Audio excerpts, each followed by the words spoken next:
मचियाही बैठी है रानी कौशल्या, मोतिया बारा नाचुआइया सजी। मचियाही बैठी है रानी कौशल्या, मोतिया बारा नाचुआइया सूजी। जिया राजा नामा मोरा कहू ना देखे, जिया राजा नामा मोरा कहू ना स्वार्थ, जे कर रामा कुंवर जी। जिया राजा नामा मोरा कहू ना स्वार्थ, जे कर रामा कुंवर जी। दुआरे से उठे हैं राजा दशरथ, झपटी महालिया का जाई जी। दुआरे से उठे हैं राजा दशरथ, झपटी महालिया का जाई जी। एक दिन झंखे उरानी राम जनम का, अब झंखे उरामा भी जी। एक दिन झंखे उरानी राम जनम का, अब झंखे उरामा भी जी। भीतर से निकाले हैं राजा दशरथ, अब घोड़े पीठी भाए हैं सवार जी।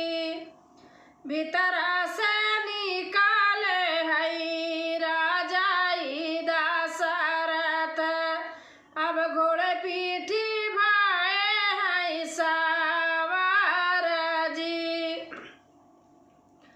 जाई के उतारे हैं जनक दुआरवा, अरे जहाँ बाटी सीता कुंवर जी।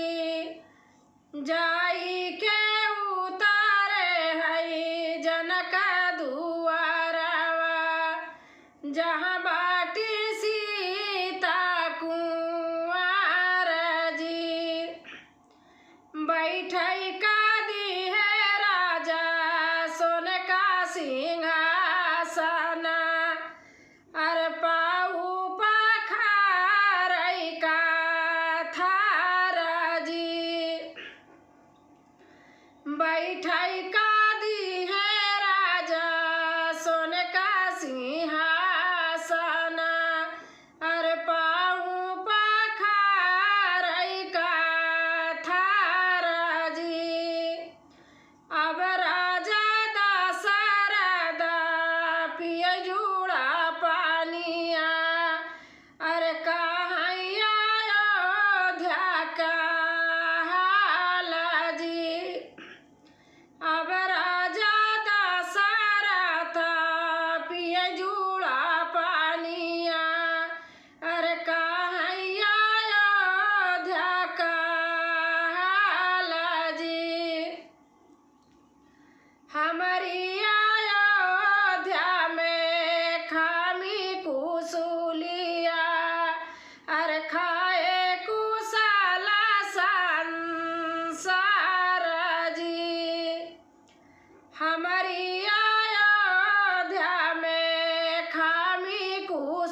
जाई दा मोर समधी माघ फागुनवा अरे आवई दा जेठा बाई साखा जी जाई दा मोर समधी माघ फागुनवा अरे आवई दा जेठा बाई साखा जी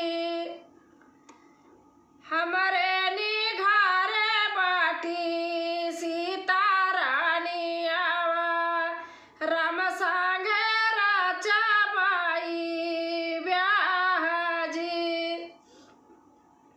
हमरे निघारे बाटी सीता रानी आवा राम संगे राचा बाई ब्याह जी मचियाई बैठी है रानी कौशल्या अरे मोतिया बारा नाचुआई आशा जी। दोस्तों अच्छा लगेगा तो लाइक शेयर सब्सक्राइब करना और कमेंट में लिख के ज़रूर बताना कैसे लगा। धन्यवाद।